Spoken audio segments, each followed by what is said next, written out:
Heyman gave me strict instructions that I could only talk for a minute because he wanted all the time to talk about Jane Randel. Guess what? Not gonna happen because I've known Jane longer. Mentoring is in Jane's DNA. It's a part of who she is.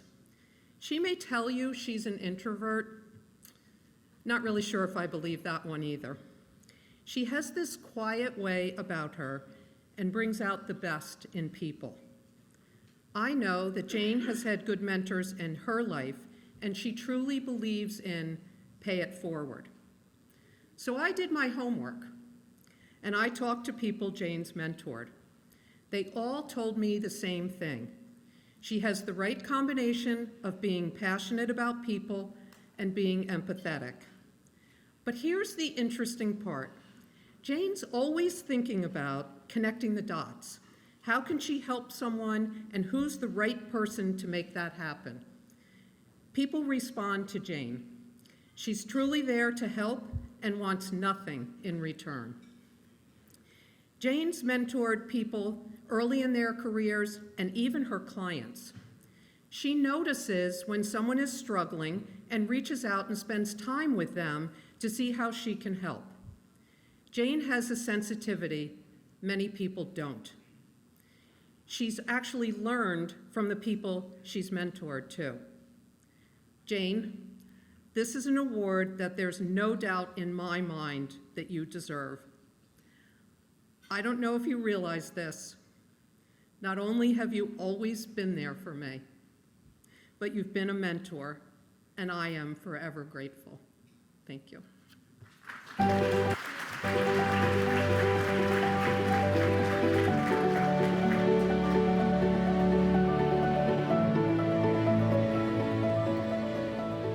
Life doesn't get better than being considered with Lisa Ryan and Jane Randel. Lisa talked about the mentorship part. As many of you know, the name of the organization is the Planck Center for Leadership and Public Relations. And I'm going to want to talk about that. But before I do, I also want to congratulate Michelle, Brandon, Beiling, my good friend, Corey DeBauer, and my dear friend, maybe my oldest friend in the room other than Lisa, Charlene Wheels. My longest friend in the room.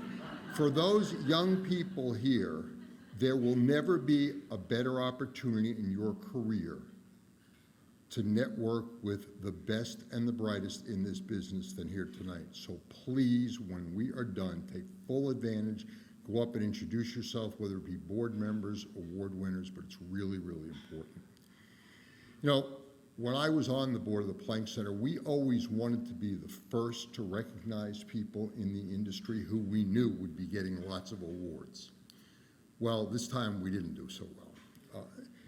Both No More and A Call to Men are organizations that have recognized Jane Randel for her selflessness and the kinds of things that she's done for those less fortunate, her commitment to things like domestic violence, and she's been an extraordinary role model and leader in those areas. The words I can think of when I think of Jane are humble, loyal, compassionate, smart. You can tell, by the way, the people in the room that know Jane, it's like a bobblehead convention. Everybody's head's going, yeah, that's true, that's it. Thoughtful, and as I said before, completely selfless. So my quick story with Jane was 2 weeks after we all went home on like March 13th or something like that, 2020. Jane called me and said, we're all going to be stuck at home. The profession's going to need a way to communicate with one another and really feel like they have some level of camaraderie. So I said, yeah, you're right, what should we do? So we need to think about creating some kind of a community. We started a thing called The Conversation, which was held every Thursday night for 2 years. This is completely Jane's idea, her creativity, and her initiative. And we have had speakers like Alan Murray, we've had Tom Friedman, we've had press secretaries, cabinet members, and it has been incredible. And we focused on the issues of the day. We focused initially on those things that were creating issues for businesses around around COVID, whether it be travel, whether it be event planning, whether it be what was happening at colleges and universities. We pivoted quickly, again, at Jane's leadership when George Floyd was murdered, and spent about a month of Thursdays doing work on civil rights and racial injustice. We brought together a tremendous group of people, and including, and there's many in the room, I know Charlene was one of our founders, Joanne, Nick. I mean, we really put together a great group of professionals who really wanted to give back to the profession. And Thursday nights became this special, it was like, must-see TV. You'd get on that Zoom call and we have about 450 people signed up now because we're still doing it, and there were probably on any given night anywhere between 50, 60, and 150 people. And that was kind of what Lisa was talking about. Jane pays it back like nobody I've ever known. So I'm not going to dwell on this. You cannot have found a better leader to recognize tonight, and to Lisa's point, one that never would have expected this, never would have sought this, and probably is a little uncomfortable about having to come up here next, but she's going to have to do that. Jane.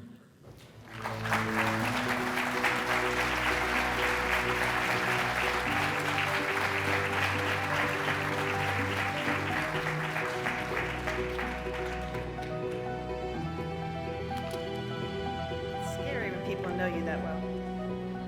Not the other part, the part about how uncomfortable I am. Thank you to Lisa and Bill.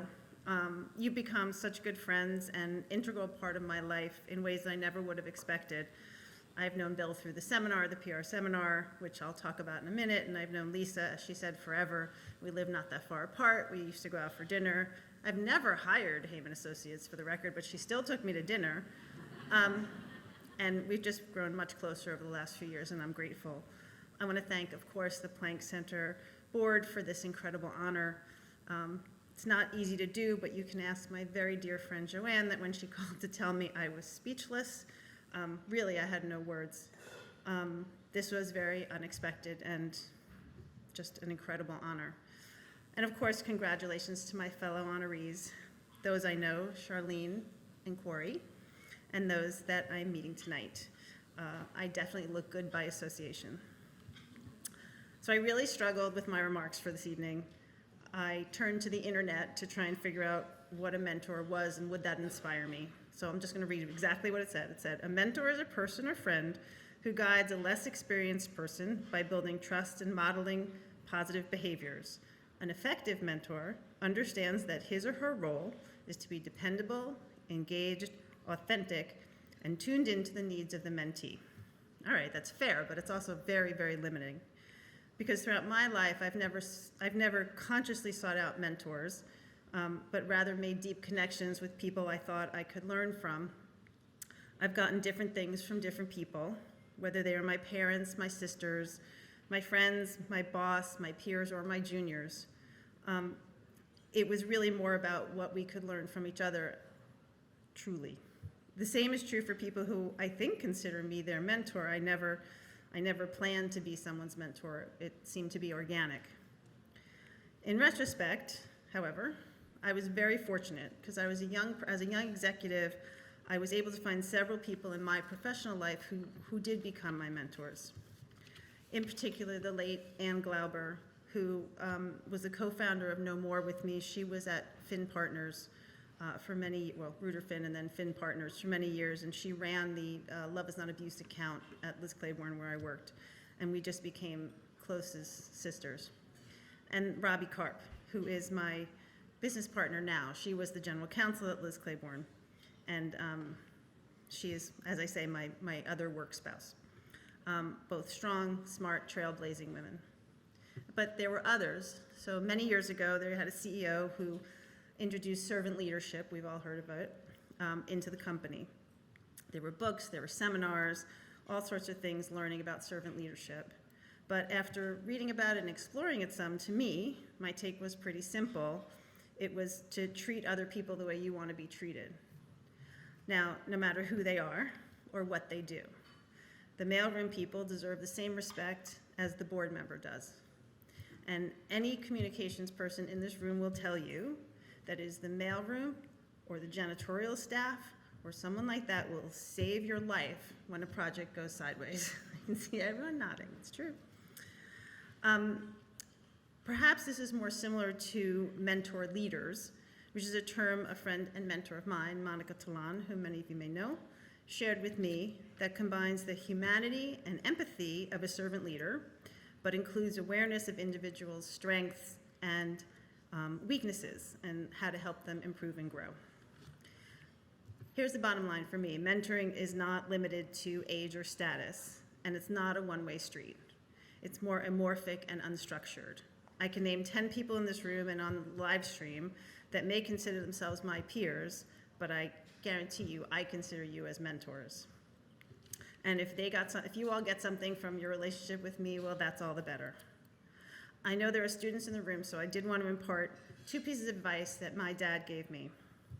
One is that people don't always have to like you, but they have to respect you. And the other was always, don't be afraid to make a decision. A lot of people won't step up and make the hard call, but you figure you have a 50-50 shot at being right, and take it, because that will definitely gain your respect for at least making the decision.